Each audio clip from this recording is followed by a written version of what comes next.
When this Java program executes, it has to issue an instruction to the RAM to allocate storage space for the variable days in year.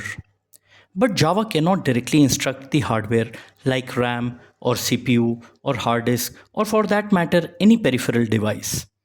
Java needs to ask the operating system to do so. So the Java engine instructs the OS to allocate memory space on its behalf, and OS will instruct the hardware.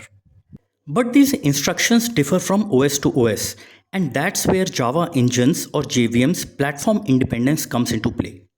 In some ways, we can say Java is multilingual, meaning it knows how to communicate with different operating systems in their own machine level language.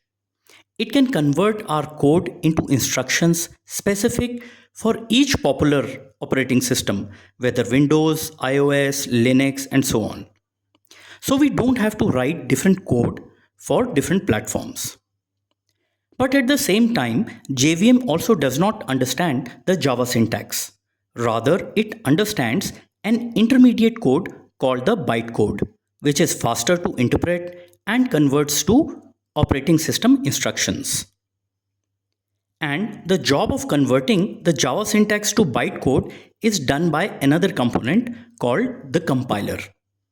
We pass the Java file to the compiler using the javac command that converts the Java file to bytecode. The bytecode thus created is stored in a file with the same name as our original Java class but with a .class extension.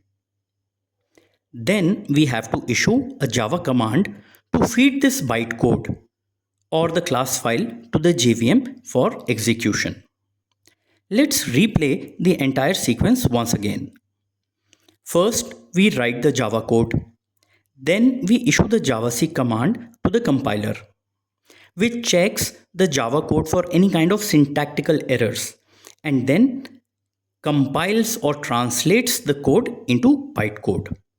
This bytecode is saved as a file with the same name as original Java file but with a .class extension instead of a .java extension. Then we issue the Java command to feed this class file or the bytecode to the JVM or the Java engine, which converts the bytecode into platform or OS dependent code.